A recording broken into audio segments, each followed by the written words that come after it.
Hello everyone, welcome back to Himachal success book. आज हम discuss करेंगे 9 मार्च 2021 के करंट अफेयर्स। सबसे पहले हम हिमाचल प्रदेश के करंट अफेयर डिस्कस करेंगे, उसके बाद नेशनल और इंटरनेशनल करंट अफेयर डिस्कस करेंगे। स्टार्ट करते हैं डिस्कशन। सबसे पहले practice question. The question is, Mrikula Devi मंदिर किस नदी के किनारे स्थित है? ये चार ऑप्शन हैं और जो भी करेक्ट आंसर है कमेंट बॉक्स में लिख के दीजिएगा। वीडियो के एंड में हम इसको डिस्कस करेंगे। So the first question is, how many centres are there under Pradhan Mantri Bharatiya Jan Aushadhi परियोजना इन हिमाचल प्रदेश? हिमाचल प्रदेश में प्रधानमंत्री भारतीय जन औषधि परियोजना के कितने केंद्र हैं? ऑप्शन है 14, 22, 30, 54। करेक्ट आंसर है ऑप्शन डी 54। तो 7 मार्च 2021 को जन औषधि दिवस मनाया गया और इसके लिए प्रधानमंत्री नरेंद्र मोदी ने हिमाचल प्रदेश में जितने भी प्रधानमंत्री जन औषधि परियोजना के बेनिफिशरीज हैं उनके साथ वर्चुअली इंटरेक्शन की। इसके अलावा हिमाचल प्रदेश में टोटल 54 सेंटर हैं इस स्कीम के, जिसमें से कि जो 14 सेंटर्स हैं वो गवर्नमेंट हॉस्पिटल के अंदर सेटअप किए गए हैं। बात करें जन औषधि दिवस की, तो लोगों को जेनरिक दवाओं के प्रति जागरूक करने के लिए जन औषधि दिवस 7 मार्च को मनाया जाता है। इसके अलावा प्रधानमंत्री भारतीय जन औषधि परियोजना ये 1 जुलाई 2015 को शुरू की गई थी। इसके अंतर्गत भारत में जन औषधि स्टोर बनाए गए हैं जहां पर कि जेनरिक दवाइयां उपलब्ध करवाई जाती हैं। अगर बात करें हम जन औषधि दिवस की, इसे जेनरिक मेडिसिन डे भी कहते हैं। सबसे पहले समझते हैं जेनरिक ड्रग्स को, जेनरिक मेडिसिन को। तो ये एक तरह की ऐसी दवाइयाँ होती हैं जिनमें कि जो भी केमिकल पेटेंट्स हैं दूसरी कंपनीज़ के, वैसे ही सेम सब्सटेंसेस पाई जाती हैं और इनकी जो कीमत है दूसरी ब्रांडेड दवाइयों के कंपैरिजन में काफ़ी कम होती हैं। जैसे कि फॉर एग्जांपल सिप्ला कंपनी की जो दवाइयाँ हैं उनके अंदर जो भी केमिकल प्रेजेंट है वैसे ही सब्सटेंसेस पाई जाती हैं इन जेनरिक मेडिसिन के अंदर। तो लोगों को जागरूक किया जाता है कि जेनरिक मेडिसिन का उपयोग किया जाए क्योंकि ये काफ़ी सस्ती होती हैं दूसरी दवाइयों के कंपैरिजन में। तो 7 मार्च को जन औषधि दिवस मनाया जाता है और जन औषधि दिवस वीक जो है 1 मार्च से 7 मार्च को मनाया जाता है। इस बार जो जन औषधि दिवस था वो तीसरा था 7 मार्च 2021 को। पहली बार 7 मार्च 2019 को मनाया गया था। इस बार की थीम थी सेवा भी रोजगार भी। इसके लिए एक नोडल एजेंसी बनाई गई है। नोडल एजेंसी का काम ये है कि जो ये योजना है और ये जो दिवस है अच्छी तरह से हर स्टेट में इम्प्लीमेंट हो, ये कार्य है नोडल एजेंसी का। और नोडल एजेंसी है bureau of pharma public sector undertaking of India. इसके सीईओ हैं सचिन कुमार सिंह और हेडक्वार्टर है न्यू दिल्ली में। सावरा कुड्डू hydro power project is built on which river? Savara कुड्डू जल विद्युत परियोजना किस नदी पर बनाई गई है? ऑप्शन है पब्बर, टॉन्स, गिरी, यमुना। करेक्ट आंसर है ऑप्शन ए पब्बर। तो पब्बर नदी के ऊपर बनाई गई है सावरा कुड्डू जल विद्युत परियोजना। तो मुख्यमंत्री जयराम ठाकुर प्रधानमंत्री नरेंद्र मोदी से मिलने के लिए गए थे और वहाँ पर हिमाचल प्रदेश की कुछ परियोजनाएं और कुछ ऐसे प्रोग्राम हैं उनको इनॉग्रेट करने के लिए उन्हें निमंत्रण दिया। जैसे कि 15 अप्रैल 2021 को हिमाचल डे के उपलक्ष्य पर स्वर्णिम रथ यात्रा को ऑर्गेनाइज किया जाएगा हिमाचल प्रदेश में, जिसके अंतर्गत पिछले 50 वर्षों में जो भी हिमाचल प्रदेश में डेवलपमेंट हुई है, हिस्टोरिकल डेवलपमेंट हुई हैं, उन सभी को इस रथ यात्रा में दर्शाया जाएगा।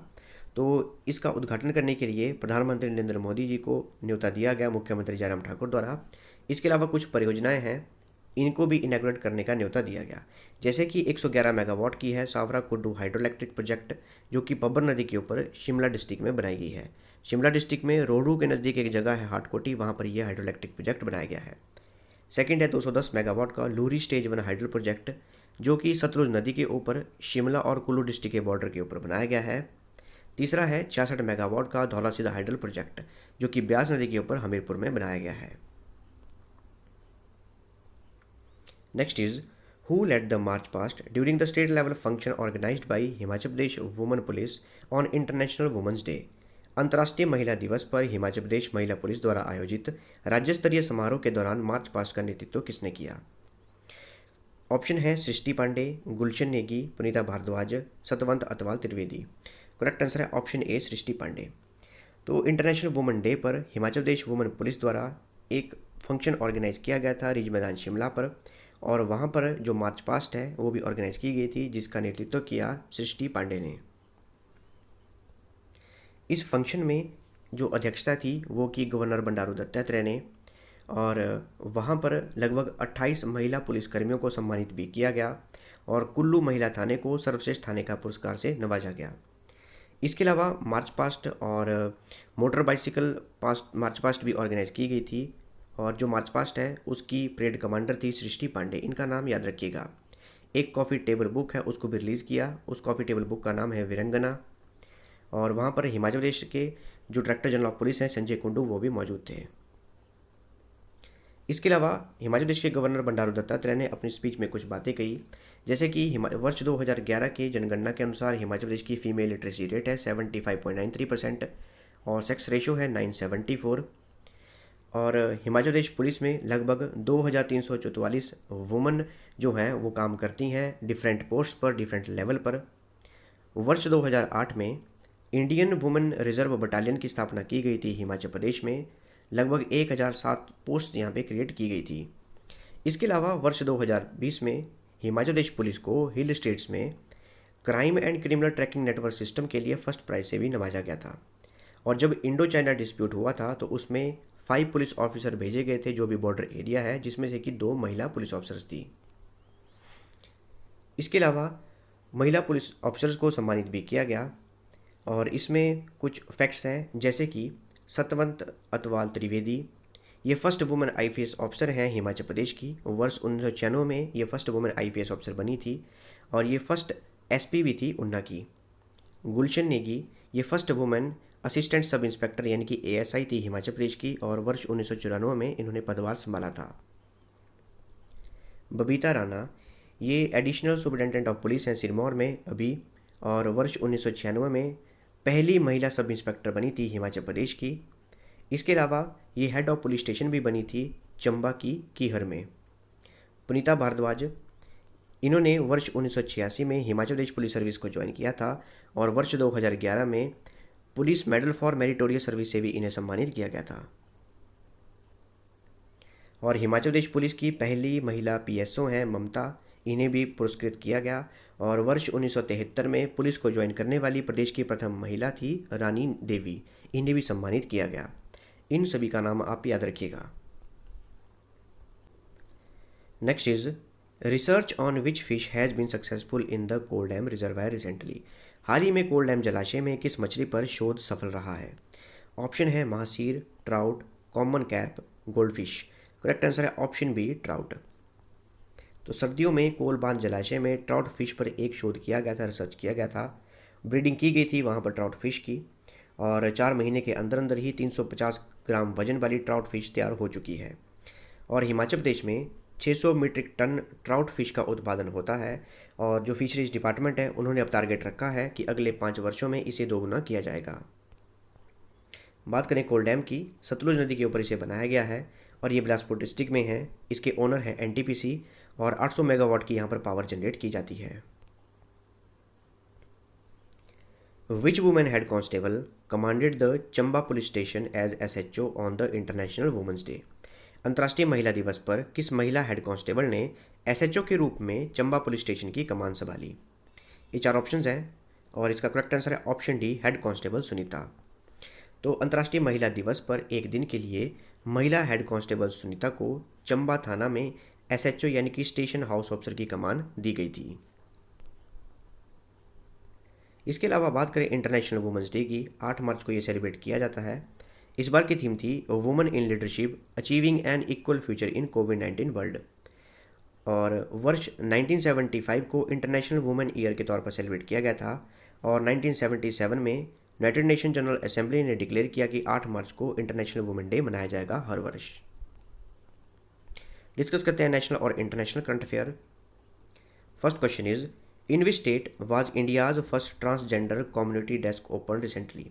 देखिए एक राज्य है हमारे भारत का जिसमें कि ट्रांसजेंडर कम्युनिटी डेस्क खोला गया है, तो कौन सा राज्य है? करेक्ट आंसर है ऑप्शन सी, तेलंगाना। तो तेलंगाना में भारत का पहला ट्रांसजेंडर कम्युनिटी डेस्क खोला गया है और इसे मैनेज किया जाएगा पुलिस लाइजन ऑफिसर और इसमें एक कम्युनिटी कोऑर्डिनेटर भी बनाए गए हैं जो कि ट्रांसजेंडर कम्युनिटी के होंगे एज ए मेंबर। इसके अलावा वर्ष 2014 में सुप्रीम कोर्ट ने ये निर्णय दिया था कि जो ट्रांसजेंडर कम्युनिटी है उन्हें as a third gender treat किया जाएगा मेल और फीमेल के बाद। बात करें तेलंगाना की, 2 जून 2014 को इसकी फॉर्मेशन हुई थी। इसकी कैपिटल है हैदराबाद। चीफ मिनिस्टर है के चंद्रशेखर राव और गवर्नर हैं Tamilisai Soundararajan. Government formed a 259 member panel recently to commemorate 75 year of India's independence. Who is the head of the panel? देखिए, भारत सरकार द्वारा एक 259 मेंबर का पैनल बनाया गया है। 2022 में हमारा जो भारत है 75 ईयर हो जाएंगे हमें आज़ाद हुए, इसके लिए सेलिब्रेशन की जाएंगी। तो 259 मेंबर का पैनल बनाया गया है इसके लिए। तो इसके हेड कौन है? करेक्ट आंसर है ऑप्शन बी, नरेंद्र मोदी। तो प्रधानमंत्री नरेंद्र मोदी की अध्यक्षता में एक 259 मेंबर का पैनल बनाया गया है और भारत को 75 ईयर हो गए हैं अब इंडिपेंडेंस हुए 2022 में। तो इसके लिए सेलिब्रेशन की जाएगी, वेरियस प्रोग्राम ऑर्गेनाइज किए जाएंगे और 75 वीक पहले ही ये प्रोग्राम ऑर्गेनाइज करना शुरू कर दी जाएंगे। यानी कि 15 अगस्त 2022 को हमें 75 ईयर हो जाएंगे हमें इंडिपेंडेंस अचीव किए हुए, और 12 मार्च 2021 से यानी कि 75 वीक पहले से ही जो प्रोग्राम है वो शुरू कर दिए जाएंगे। और 12 मार्च 2021 को है 91st एनिवर्सरी है साल्ट सत्याग्रह की, जिसे कहते हैं दांडी मार्च, जिसकी अध्यक्षता की थी महात्मा गांधी ने। अगर बात करें साल्ट सत्याग्रह की, दांडी मार्च की, इसे लीड किया था महात्मा गांधी जी ने। 12 मार्च 1930 को ये शुरू हुआ था और अहमदाबाद के नज़दीक है साबरमती, वहाँ से सूरत के नज़दीक है दांडी तक पैदल यात्रा की थी महात्मा गांधी और उनके अनुयायियों ने। और अरेबियन सी के किनारे वहाँ पर 6 अप्रैल की सुबह नमक बनाकर नमक कानून को तोड़ा था। लगभग 385 किलोमीटर यानी कि 240 माइल्स का पैदल यात्रा की थी महात्मा गांधी और उनके अनुयायियों ने। Which state UT approved the formation of separate board for the 2700 schools in city recently? देखिए, भारत का ऐसा एक राज्य या केंद्र शासित प्रदेश है जिन्होंने डिसाइड किया है कि वहाँ के 2700 स्कूलों के लिए अब एक नया स्कूल बोर्ड बनाया जाएगा, एजुकेशन बोर्ड बनाया जाएगा। तो कौन सा राज्य या केंद्र शासित प्रदेश है? करेक्ट आंसर है ऑप्शन ए, दिल्ली। तो दिल्ली सरकार ने ये निर्णय लिया है कि वहाँ पर जो 2700 स्कूल हैं उनके लिए अलग सेपरेट स्कूल बोर्ड बनाया जाएगा। लगभग 1000 स्कूल हैं जो कि दिल्ली गवर्नमेंट के अंतर्गत हैं और 1700 स्कूल जो हैं वो प्राइवेट स्कूल हैं और इन सभी को एफिलिएशन मिली है सीबीएसई बोर्ड से। तो अब सेपरेट जो है स्कूल बोर्ड बनाया जाएगा। दिल्ली के चीफ मिनिस्टर हैं अरविंद केजरीवाल और गवर्नर हैं Anil Baijal. What is the rate of interest on Provident Fund deposits for the financial year 2020-21 as notified by the EPFO recently? देखिए, जो EPFO है उनके द्वारा एक नोटिफिकेशन जारी की गई है जिसमें कि वित्तीय वर्ष 2020-21 के लिए जो प्रोविडेंट फंड है उस पे रेट ऑफ इंटरेस्ट क्या दिया जाएगा। तो इसका करेक्ट आंसर है ऑप्शन बी, 85.5%। तो पिछले जो हमारा वित्तीय वर्ष था 2019-20 उसमें भी सेम यही था, 8.5% जो था वो रेट ऑफ इंटरेस्ट दिया जा रहा था प्रोविडेंट फंड के ऊपर EPFO द्वारा। बात करें EPFO की, EPFO की फुल फॉर्म है एम्प्लॉयज़ प्रोविडेंट फंड ऑर्गेनाइजेशन। 4 मार्च 1952 को इसकी स्थापना की गई थी। इसका हेडक्वार्टर है न्यू दिल्ली में और employees provident fund and miscellaneous provision act 1952 के अंतर्गत इसकी स्थापना की गई थी और जो हमारी ministry of labour and employment है उसके अंतर्गत ये कार्य ऑर्गेनाइजेशन करती है। Which Indian origin has been appointed as first vice president and chief operating officer of the New York based federal reserve bank? देखिए, अमेरिका के न्यूयॉर्क में एक बैंक है जिसका नाम है फेडरल रिजर्व बैंक। तो इंडियन ओरिजिन की पहली वाइस प्रेसिडेंट और चीफ ऑपरेटिंग ऑफिसर बनी है वहाँ पर, तो वो कौन है? करेक्ट आंसर है ऑप्शन ए, नौरीन हसन। तो नौरीन हसन ये इंडियन ओरिजिन की हैं और ये first vice president and chief operating officer बनी है फेडरल रिजर्व बैंक की। बात करें फेडरल रिजर्व बैंक की, इसके CEO हैं जॉन सी विलियम्स, चेयरपर्सन है जीरोम पोवेल और इसका हेडक्वार्टर है न्यूयॉर्क में। What is the theme of the new Delhi world book fair 2021? नई दिल्ली विश्व पुस्तक मेला 2021 का विषय क्या है? करेक्ट आंसर है option B, national education policy 2020। तो New Delhi world book fair 2021 organise किया गया और कोविड-19 पेंडेमिक की वजह से इसे वर्चुअली ही ऑर्गेनाइज किया गया और इसका उद्घाटन किया रमेश पोखरियाल निशंक ने, जो कि हमारे एजुकेशन मिनिस्टर हैं। देखिए, जो हमारी एजुकेशन मिनिस्ट्री है उसका पहले नाम था HRD मिनिस्ट्री, अब चेंज करके एजुकेशन मिनिस्ट्री रख दिया गया है। तो जो मंत्री होंगे वो होंगे एजुकेशन मिनिस्टर और वो हैं रमेश पोखरियाल निशंक। तो इस बार 29th एडिशन चला हुआ है हमारा new Delhi world book fair का और इसे ऑर्गेनाइज किया जाता है नेशनल बुक ट्रस्ट के द्वारा और इस बार की थीम है नेशनल एजुकेशन पॉलिसी 2020। बात करें नेशनल बुक ट्रस्ट की, 1 अगस्त 1957 को इसकी स्थापना की गई थी। इसके प्रेसिडेंट है गोविंद प्रसाद शर्मा और इसका हेडक्वार्टर है दिल्ली में। Who among the following address the inaugural session of tech Bharat 2021? निम्नलिखित में से किसने टेक भारत 2021 के उद्घाटन सत्र को संबोधित किया? करेक्ट आंसर है ऑप्शन बी, हर्षवर्धन। तो union science and technology minister Harshvardhan ने टेक भारत 2021 का उद्घाटन किया। इसके अलावा जो डॉक्टर हर्षवर्धन है वो हमारे health and family welfare minister भी हैं और अर्थ साइंसेज मिनिस्टर भी हैं। देखिए ऐसे याद रखिएगा, एच से हर्ष और एच से हेल्थ, तो ये हमारे हेल्थ मिनिस्टर भी हुए। इसके अलावा ये साइंस एंड टेक्नोलॉजी और अर्थ साइंस मिनिस्टर भी हैं। इनकी कॉन्स्टिट्यूंसी है चांदनी चौक, जो कि है दिल्ली में। Which country is the host of the multinational exercise desert flag? Multinational exercise desert flag की मेजबानी किस देश ने की?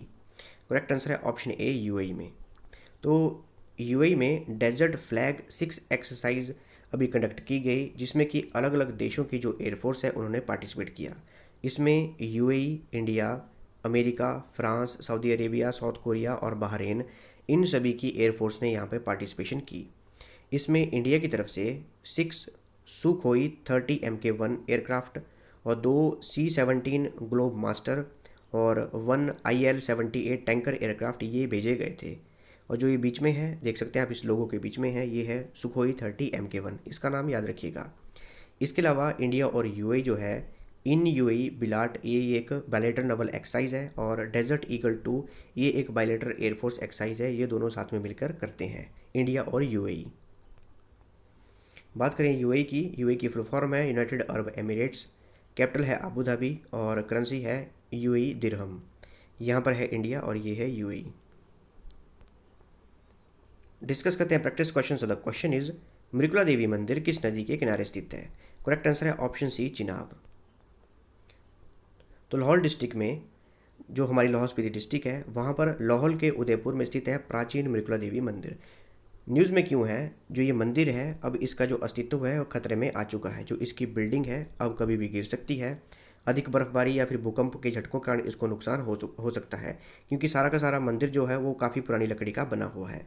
और ये सारा का सारा मंदिर इसलिए भी इम्पॉर्टेंट है क्योंकि प्राचीन इतिहास से काफ़ी जुड़ा हुआ है। द्वापर युग के दौरान पांडवों के वनवास काल से ये जुड़ा हुआ है मृगला देवी का मंदिर।